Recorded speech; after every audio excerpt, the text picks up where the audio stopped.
ഇളയമ്മമാര് രണ്ടുപേരും എന്താ ഇവിടെ വന്ന് ഒളിച്ചിരിക്കുന്നേ?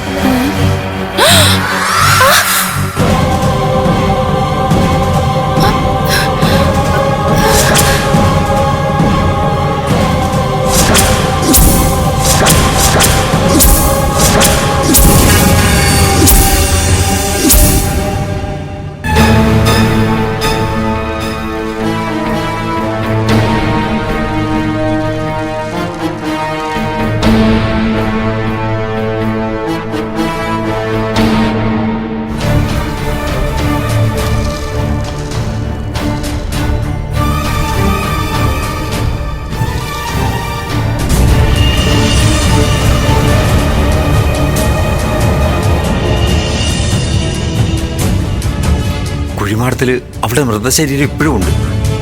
പക്ഷെ കോവിലകത്ത് എവിടെ നോക്കിയാലും അവളെ കാണാം. എല്ലാവരുടെ മുമ്പിൽ അവളെത്തി. ആത്മാവിന്റെ വിളയാട്ടമാണ്. മരണശേഷം അവൾ ഒരു രക്തയക്ഷിയായി മാറിയിരിക്കുകയാണ്. ജോർജരെ, ഇതിന് പ്രതിവിധിയൊന്നുമില്ലേ? കോവിലകത്തേക്ക് കാലെടുത്ത് കുത്താൻ തന്നെ ഭയമായിരിക്കുന്നു. കർമ്മങ്ങൾ നടത്തണം, ആത്മാവിനെ തളയ്ക്കണം. ഇപ്പൊ തന്നെ അങ്ങ് എന്തെങ്കിലും ഒന്ന് ചെയ്തിരുന്നെങ്കിൽ. ഇപ്പോഴല്ല, നാളെ രാവിലെ നാം കോവിലകത്തെത്താം. ഇപ്പോൾ നിങ്ങൾ പോയിക്കോളൂ. നാളെ രാവിലെ വരെ ഞങ്ങൾ ജീവനോടെ ഉണ്ടാവണ്ടേ? അതിനുള്ളിൽ എന്തെങ്കിലും സംഭവിച്ചാലോ? തിരുമേനി, ഞങ്ങളിന്നിവിടെ തിരുമേനിയുടെ കൂടെ തങ്ങിക്കോട്ടെ. നാളെ രാവിലെ ഒരുമിച്ച് പോവാം. ഇവിടെ തങ്ങിയതുകൊണ്ട് കാര്യങ്ങൾക്ക് പ്രത്യേകിച്ച് മാറ്റമൊന്നും വരാനില്ല. നിങ്ങൾ തിരിച്ചു പോവുക തന്നെ വേണം. നകുലൻ ശേഖരപുരം വരെ ഒന്ന് പോകണം. അവിടെ എൻ്റെ ഒരു പരികർമ്മിയുണ്ട്, പേര് ഭദ്ര. അവളെ കൂട്ടിക്കൊണ്ടുവരണം. രാത്രിയിൽ നിങ്ങളോടൊപ്പം അവളും ഉണ്ടാകും. ഇന്നത്തെ രക്ഷയ്ക്ക് അവൾ മതി.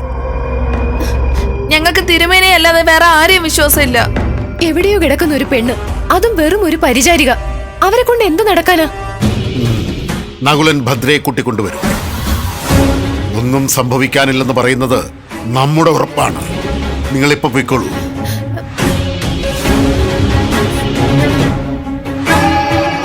സഹദേവ, നീ ഇവരും കൂട്ടി കോവിലകത്തേക്ക് പൊയ്ക്കോളൂ. ഞാൻ പോയിട്ട് ആ പരികർമ്മം കൂട്ടി വരാം. അല്ല, ഞാൻ എടാ, ഇവർക്ക് തുണയായിരിക്കേണ്ട നീ ഇത്രയും പരിഭ്രമിച്ചാലോ? തനിച്ചാണ് പോകുന്നത്. ചുറ്റുപാടുകൾ ശ്രദ്ധിക്കണം. ഭയം കൊണ്ട് കാര്യമില്ല.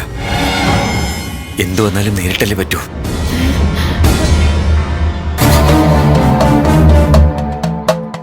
എന്തൊരു കൊടും ക്രൂരതയാണ്. മാതാവിനെ ഇല്ലാതാക്കാൻ ശ്രമിക്കുന്നു. രക്തബന്ധത്തിലുള്ളവരെ വെറുതെ അങ്ങ് കൊന്നുകളഞ്ഞിരിക്കുന്നു. ഭൂമിയിൽ അരോചകത്വം കൂടിക്കൂടി വരികയാണ്. പലർക്കും ബന്ധങ്ങളുടെ വില തിരിച്ചറിയാതെ പോകുന്നു. അത് മനസ്സിലാക്കി കൊടുക്കാൻ ഉദ്ദേശമുണ്ടായിരിക്കുമല്ലോ ദേവിക്ക്. ഉണ്ട്. ശരി, ബാധിക്കപ്പെട്ടിരിക്കുന്നത് ദേശമംഗലത്തമ്മയുടെ പരമഭക്തയെയാണ്. പ്രതിവിധി? ഒരൊറ്റ ഉപദേശം കൊണ്ടോ ദർശനം കൊണ്ടോ അവരെ ഒന്നും മാറ്റിയെടുക്കാൻ പറ്റില്ല. അത്രയും വിഷം നിറഞ്ഞ മനസ്സുകളാണ്. അതുകൊണ്ട് അല്പമൊന്ന് ബുദ്ധിമുട്ടാൻ തന്നെ നാം തീരുമാനിച്ചു. നന്നായി. അങ്ങയുടെ ശക്തി കൂടിയാണ് നാം പ്രയോഗിക്കുന്നത്. ഭൂമിദേവിയുടെ സങ്കടങ്ങൾ നാൾക്ക് നാൾ ഇരട്ടിക്കുവാനും പാടില്ലല്ലോ. എല്ലാ കാലങ്ങളിലും നടക്കേണ്ടതെല്ലാം നടക്കും. പക്ഷെ എല്ലാത്തിനും അവസാനം നന്മ തന്നെയായിരിക്കും വിജയം നേടുക.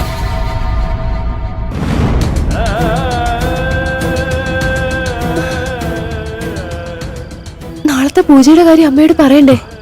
അത് വേണോ? പറയാതെ പിന്നെ. ജോത്സ്യന്റെ വരവും ആത്മാവിനെ അടക്കാനുള്ള പൂജയൊക്കെ ആവുമ്പോ അമ്മ അറിയാതിരിക്കോ? അമ്മയുടെ അടുത്തെത്തുമ്പോ അമ്മ അവളെ ചോദിക്കില്ലേ? അതിനെന്ത് മറുപടി പറയും?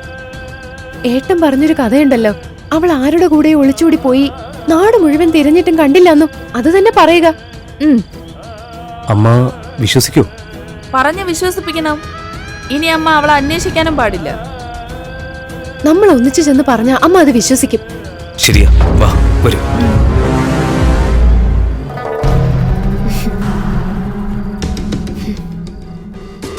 എവിടെയായിരുന്നു നിങ്ങള്? നകുലൻ എവിടെ? അത് ഏട്ടൻ ഒരിടം വരെ പോയിരിക്കുക. ഇന്ന് ഏത് ക്ഷേത്രത്തിലായിരുന്നു? ഇന്ന് ക്ഷേത്രത്തിലൊന്നും അല്ലായിരുന്നു, ജോത്സ്യന്റെ അടുത്തായിരുന്നു. എന്താ സത്യല്ലേ ഇളയച്ച? ആണോടാ? അതെ അമ്മേ. നീ ഇതൊക്കെ എങ്ങനെ ഗണിച്ചെടുക്കുന്നു കുട്ടി? അതൊക്കെ ഇവരുടെ മുഖത്ത് നോക്കിയാൽ അറിയാം. ജോത്സ്യൻ പൂജ എന്തെങ്കിലും പറഞ്ഞിട്ടുണ്ടാവും. അത് മനസ്സിലായോ? പൂജയില്ലേ? നിങ്ങളെന്താ ഇവള് ചോദിക്കുന്നതിനൊന്നും കൃത്യമായി മറുപടി പറയാത്തത്? ഉണ്ടമ്മേ, നാളെ ജോത്സ്യർ വരും. തയ്യാറാക്കേണ്ട സാധനങ്ങളുടെ കുറിപ്പടി എന്തെങ്കിലും തന്നിട്ടുണ്ടോ? എങ്കിലേ ഞാൻ തന്നെ തയ്യാറാക്കാം. കുറിപ്പടിയൊന്നുമില്ല, വേണ്ടതൊക്കെ ജോത്സ്യൻ തന്നെ കൊണ്ടുവന്നോളൂ. രാധികെ, നീ വന്നേ. രാധികെ, ഒരു കാര്യമുണ്ട്, ഇപ്പൊ വരാവേ. എന്തു പറ്റി ഇവർക്ക്? പരിഭ്രമം. ഇളയച്ചന്മാരും ഇളയമ്മമാരും പൂജ നടത്തുന്നത് നമ്മുടെ ക്ഷേമത്തിന് വേണ്ടിയല്ലേ? നടക്കട്ടെ അല്ലേ മുത്തശ്ശി? നടക്കട്ടെ. ഭഗവതിയുടെ അനുഗ്രഹം ഉണ്ടാവും. നമ്മുടെ കൺമുമ്പിലൊക്കെ വരുന്നത് വെറും പ്രത്യക്ഷപ്പെടലാണെന്ന് പറയാം. ഇതിപ്പോ അമ്മയുടെ മുമ്പില് പഴയതുപോലെ ഇരിക്കല്ലേ? നാശം പിടിച്ചവള് ചത്താലും സൗര്യം തരൂല. ഒരു കണക്കിന് അവളിങ്ങനെ അമ്മയുടെ മുമ്പിൽ ഇരിക്കുന്നതാ നല്ലത്. തൽക്കാലം അമ്മയുടെ ചോദ്യങ്ങൾക്ക് ഉത്തരം പറയേണ്ടി വന്നില്ലല്ലോ. അതാണോ ഇത്ര വലിയ ആശ്വാസം? തൊട്ടടുത്ത മുറിയിൽ ആത്മാവുണ്ട്. കയ്യും കാലും വിറച്ചിട്ട് നിക്കാൻ വയ്യ. ഏട്ടത്തി മുറിയിലേക്ക് പൊക്കോളൂ. ഓ പിന്നെ ഞാനിപ്പോ പോയി. അവള് പിടികൂടുകയാണെങ്കിലേ ഒന്നിച്ച് പിടികൂടട്ടെ, കൊല്ലുകയാണെങ്കിൽ ഒന്നിച്ച് കൊല്ലട്ടെ. വാ ഇങ്ങോട്ട്. അതെ,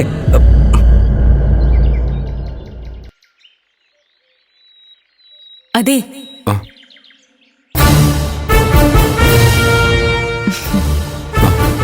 നിങ്ങളാരാ?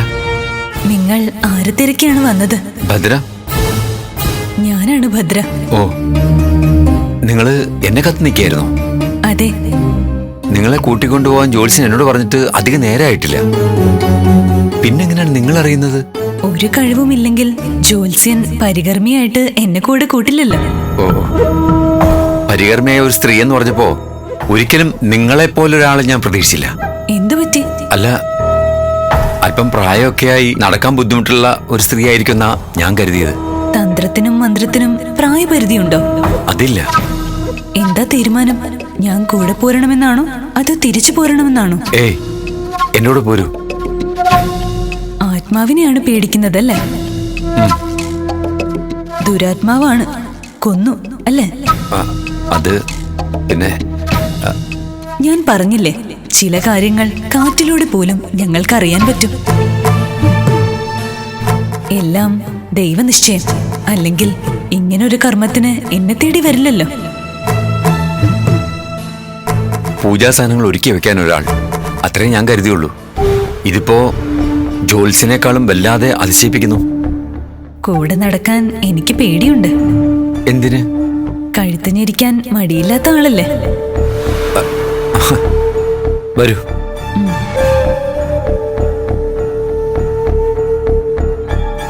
കോവിലകത്തെത്തുമ്പോ ഒരു കാര്യം പ്രത്യേകം ശ്രദ്ധിക്കണം. അവിടെ അമ്മയുണ്ട്. ശ്രദ്ധിച്ചോളാം. എല്ലാം ശ്രദ്ധിക്കുന്നുണ്ട്.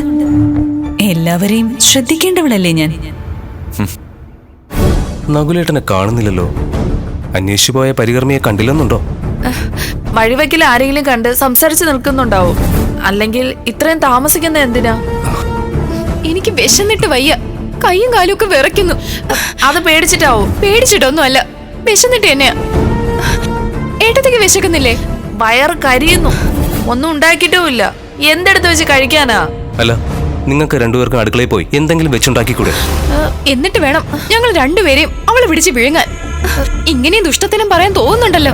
അതെ, അടുക്കളയിൽ അവലും പഴവും ഇരിക്കുന്നുണ്ട്. അത് നമുക്കെടുത്ത് വെച്ച് കഴിച്ചാലോ? എന്നാ രാധിക ചെന്ന അവലും പഴം എടുത്തോണ്ട് വന്നു. ഏട്ടത്തേക്ക് പോയിക്കൂടെ? നിനക്ക് പോയാലെന്താ? വേണ്ട വേണ്ട, ഇനി അതിന്റെ പേരിൽ നിങ്ങൾ രണ്ടുപേരും തമ്മിൽ തർക്കിക്കണ്ട. നമുക്ക് 3 പേർക്കും കൂടെ ഒരുമിച്ച് പോവാം. വരൂ.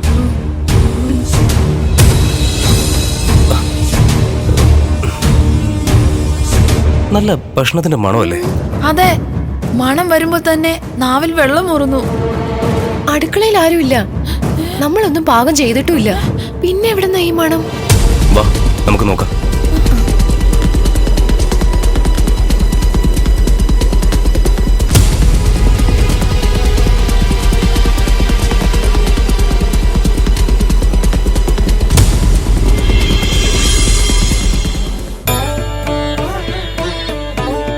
ഇന്ന് കറികൾക്കൊക്കെ സ്വാദ് കൂടുതലാണല്ലോ. എന്തു മായയാ നീ ചെയ്തത്? ഒരു മായയും ഇല്ല.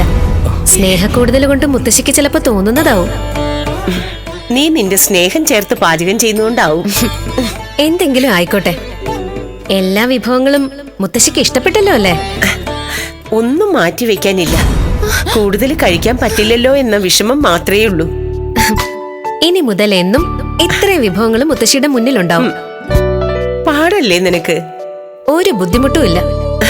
എനിക്കിപ്പോ എന്തിനും ശക്തിയുണ്ട്. ഇനി അടുക്കളയിലേക്ക് പോണോ? പോയില്ലെങ്കിൽ നമ്മളും ചത്ത ആത്മാക്കളാവും. വന്നേ ഇങ്ങോട്ട്.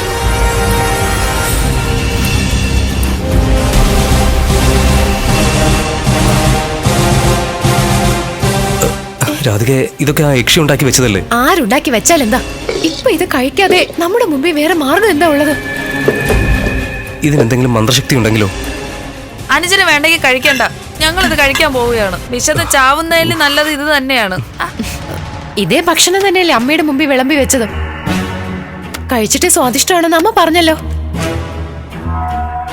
പെട്ടെന്നായിക്കോട്ടെ, അല്ലെങ്കിൽ അവൾ ഇങ്ങോട്ട് കയറി വന്നാലോ? ഒന്ന് പേടിപ്പിക്കാതിരിക്കേട്ടത്തി, കഴിക്കാൻ നോക്കൂ.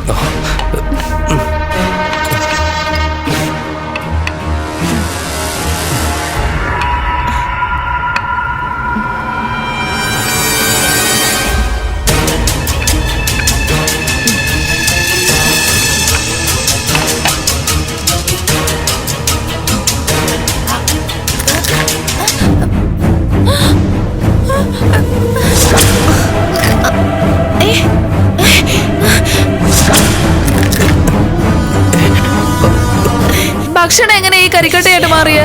ഞാൻ പറഞ്ഞതല്ലേ, എല്ലാം ആ യക്ഷിയുടെ മായാജാലമായിരിക്കും. നമുക്ക് കഴിക്കണ്ട, വാ.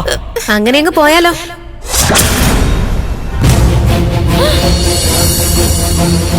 എന്താ 3 പേരും ഭക്ഷണം കഴിക്കാത്തത്?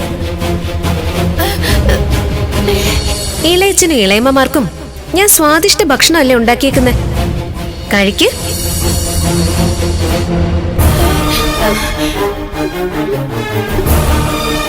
കഴിക്കാനല്ലേ പറഞ്ഞേ? കഴിക്കുന്നോ അതോ ഞാൻ കഴിപ്പിക്കണോ? കഴിക്കാൻ.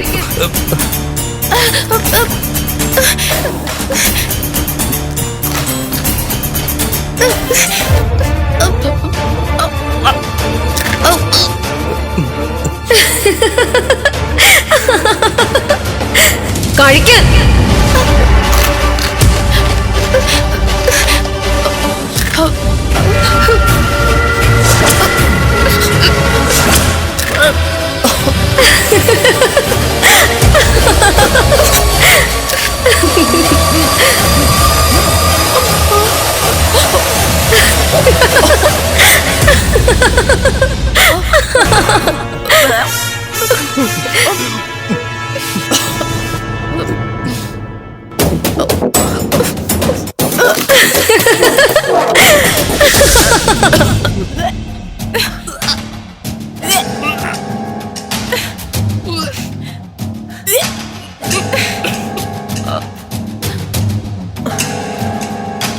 എന്താ മോളെ ഒരു ശബ്ദം കേൾക്കുന്നത്? അതോ, അത് ഇളയമ്മമാർക്ക് ഭക്ഷണം പിടിച്ചിട്ടില്ലെന്ന് തോന്നുന്നു. ഇത്ര നല്ല ഭക്ഷണം പിടിച്ചില്ലാന്നു? എന്താ ഈ പറയുന്നത്? സത്യം മുത്തശ്ശി, 2 പേരും 2 ഇടത്തായി മാറി മാറി നിന്ന് ഓക്കാനിക്കുന്നുണ്ട്. എന്താ കാരണമെന്ന് നീ ചോദിച്ചില്ലേ? ചോദിച്ചു, 2 പേരോടും ചോദിച്ചു. 2 പേരും നാണിച്ചതുപോലെ എനിക്ക് തോന്നിയത്. നാണിച്ചോ? സത്യം തന്നെയാണോ? അപ്പൊ ജോൽസിനെ കാണുന്നതും മരുന്ന് കഴിക്കുന്നതൊന്നും വെറുതെ ആയില്ല. അതെ, ഇളയമ്മമാരോട് എനിക്ക് ചോദിക്കാൻ പറ്റുമോ? മുത്തശ്ശിയുടെ അടുത്ത് അവര് തന്നെ നേരിട്ട് വന്ന് പറയും. എത്ര കാലായിട്ട് കാത്തിരിക്കുക ഈ ഉമ്മറത്തും അകത്ത് ഓടിക്കളിക്കുന്ന ഒരു കുഞ്ഞിനെ. 2 പേർക്ക് ഒന്നിച്ച് വിശേഷം ഉണ്ടാകാന്ന് വെച്ചാ ഇതിൽ പരം സന്തോഷമുള്ള കാര്യം വേറെ ഉണ്ടോ? ആ, വിശേഷമുണ്ട്, അതുറപ്പാ. ഇനി എപ്പോഴാ അത് മുത്തശ്ശിയുടെ മുന്നിൽ വന്ന് പറയുകന്നേ ഉള്ളൂ. എനിക്ക് തിടുക്കമായി. പോയി 2 പേരോട് ഇങ്ങോട്ട് വരാൻ പറയും. അങ്ങനെ തിടുക്കം കാണിക്കണ്ട. അവരായിട്ട് വന്ന് പറയുമ്പോ അറിഞ്ഞാ മതി. അവർക്ക് അധികം ഒന്നും പിടിച്ചു നിൽക്കാൻ പറ്റില്ല മുത്തശ്ശി. മുത്തശ്ശിയുടെ അടുത്ത് വന്ന് പറഞ്ഞേ പറ്റൂ. അവരെ ഞാൻ മുത്തശ്ശിയുടെ അടുത്ത് കൊണ്ടുവരില്ലേ?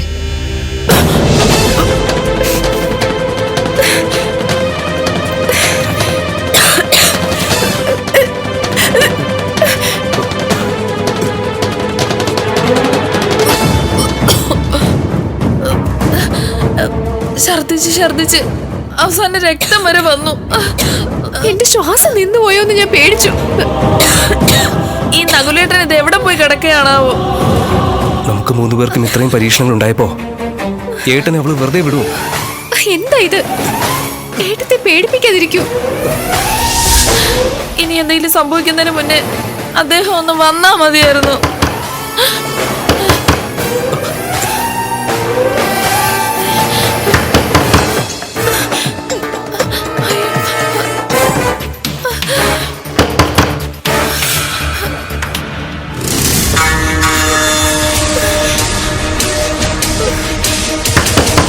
സഹദേവാ, വാതിൽ തുറക്ക്. ഞാനാ.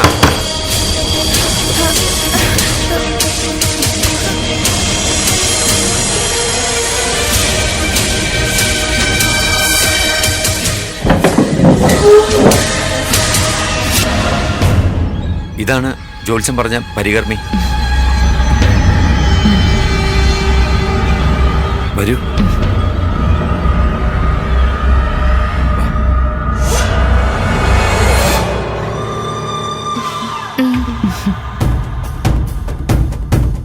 എന്തു പറ്റി എല്ലാവരും വല്ലാതിരിക്കുന്നത്? ഓരോ നിമിഷവും ആ യക്ഷിയുടെ ശക്തി കൂടിക്കൂടി വരികയാണ്. ഏട്ടൻ വരുന്നവരെ ഞങ്ങൾ ജീവിച്ചിരിക്കുമെന്ന് വരെ പേടിച്ചു. എന്താ സംഭവിച്ചത്?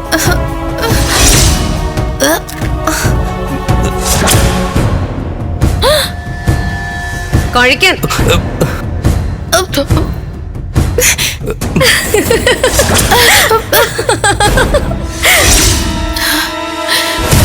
അവളുടെ കണ്ണിൽ നിന്നും തീ വരുന്നത് പോലെ. അനുസരിച്ചില്ലെങ്കിൽ ഞങ്ങളെ കൊല്ലുമായിരുന്നു. കേട്ടില്ലേ? ഇതാണ് ഇവിടുത്തെ അവസ്ഥ. അദ്ദേഹം പറഞ്ഞുവല്ലോ, പരീക്ഷണങ്ങൾ പലതും ഉണ്ടാവുമെന്ന്. നാളെ നേരം വെളുക്കും വരെ പിടിച്ചു നിന്നേ പറ്റൂ. അപ്പോ ഇനിയും പരീക്ഷണങ്ങൾ ഉണ്ടാവോ? ഇല്ല, ഞാനിവിടെ ഉണ്ടല്ലോ. എന്റെ സാന്നിധ്യത്തിൽ യക്ഷിക്ക് മറ്റൊന്നും ചെയ്യാൻ കഴിയില്ല. അമ്മയുടെ കാര്യങ്ങൾക്ക് മുടക്കമില്ല. എല്ലാം യക്ഷിയുടെ രൂപത്തിൽ അവൾ തന്നെയാണ് ചെയ്യുന്നത്. അവൾ ഇവിടെ ഇല്ല എന്നുള്ള കാര്യം അമ്മ അറിഞ്ഞിട്ടില്ല. നാളെ പൂജയും ചടങ്ങും ഒക്കെ നടത്തുമ്പോ എന്തിനാണെന്ന് അമ്മയോട് പറയേണ്ടി വരില്ലേ? അത് ശരിയാണല്ലോ ഏട്ടാ. എന്തു പറയും? അതിനെക്കുറിച്ച് നിങ്ങൾ വേവലാതിപ്പെടണ്ട. അമ്മ എവിടെയാ? ഞാൻ ചെന്ന് കാണാം. അയ്യോ, അത് വേണ്ട. നിങ്ങളെ കണ്ടാ ശരിയാവില്ല. നാളെ നടക്കുന്നത് അമ്മയ്ക്ക് വേണ്ടി നിങ്ങൾ നടത്തുന്ന ഐശ്വര്യ പൂജയാണെന്നാണ് ഞാൻ പറയാൻ പോകുന്നത്. അപ്പോൾ കുഴപ്പമില്ലല്ലോ. അങ്ങനെയാണ്, കുഴപ്പമില്ല. നോക്കൂ, ഇന്നത്തെ ഈ ദിവസം ഞങ്ങൾ 4 പേരും നിങ്ങളെ വിശ്വസിച്ചാ കഴിയുന്നേ. നിങ്ങൾക്കൊന്നും സംഭവിക്കില്ല. നിങ്ങൾക്കുള്ളത് ഞാൻ കരുതിയിട്ടുണ്ട്. അമ്മയുടെ മുറി എവിടെയാണ്? നേരെ പോയാ മതി. ഞാനൊന്ന് സംസാരിക്കട്ടെ. എല്ലാം നോക്കിക്കോളാന്നൊക്കെ പറയുന്നുണ്ട്. ഇവർക്ക് എന്തെങ്കിലും കഴിവുണ്ടോ ഏട്ടോ? ഇല്ലെങ്കിൽ പിന്നെ ജോത്സ്യം ചുമതലപ്പെടുത്തില്ലല്ലോ. എങ്ങോട്ടേക്കാ? വെറുതെ ഒന്ന് പുറത്തേക്ക്. വേണ്ട വേണ്ട, അവളുടെ മുന്നിൽ പോവേ വേണ്ട. ഇവിടെ ഇരുന്നാ മതി. ജോത്സ്യം വന്ന് അവളെ തളയ്ക്കുന്നത് വരെ നമുക്കൊന്ന് കരുതിയിരിക്കണം ഏട്ടാ. അല്ലെങ്കിൽ അറിയാലോ. ഓം സർവമംഗളമംഗല്യേ ശിവേ സർവാർത്ഥസാധികേ ശരണ്യേ ത്രയംബികേ ഗൗരീ നാരായണീ നമോസ്തുതേ. അമ്മേ.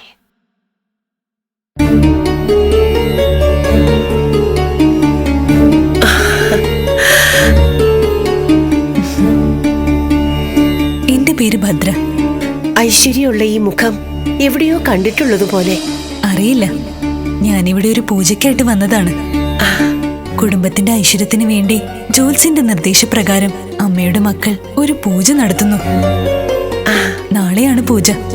അവർക്ക് കൂട്ടായും പൂജയ്ക്ക് പരികർമ്മിയായും വന്നതാണ്. നന്നായി. മനസ്സിനൊരു വല്ലാത്ത തണുപ്പ് പോലെ. ഇവിടെ വന്നിരിക്കൂ. മക്കള് പൂജകളും വഴിപാടുകളും ഒരുപാട് നടത്തുന്നുണ്ട്. എന്താ ഏതാന്ന് ഞാൻ ഇതുവരെ ചോദിച്ചിട്ടില്ല. മക്കളെക്കുറിച്ച് അമ്മയുടെ അഭിപ്രായം എന്താ? അവരെന്റെ ഐശ്വര്യമാണ്. ഒരുപക്ഷെ ഈ ഭൂമിയിലെ ഏറ്റവും ഭാഗ്യം ചെയ്ത അമ്മയാണ് ഞാൻ. അങ്ങനെ പറയാൻ പറ്റൂ.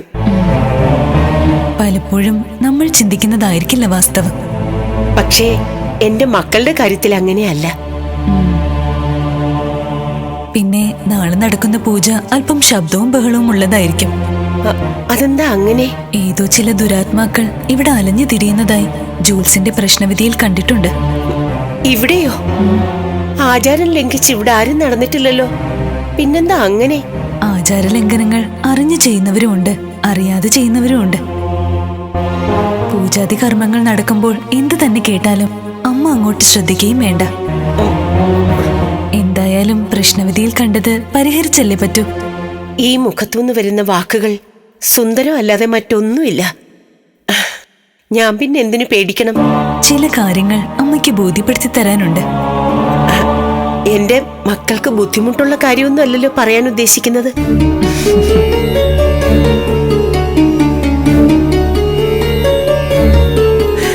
ഭദ്ര, ദേവിയുടെ പര്യായം,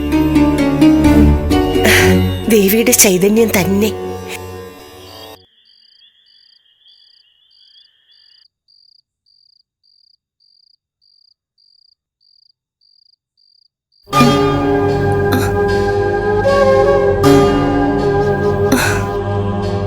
നിങ്ങളെന്താ ഈ നേരത്തെ മുറിയിൽ? ആപത്ത് കണ്ടാൽ പറയാതിരിക്കുന്നത് എങ്ങനെ? ആപത്തോ? എവിടെ ഭർത്താവ് സഹദേവൻ?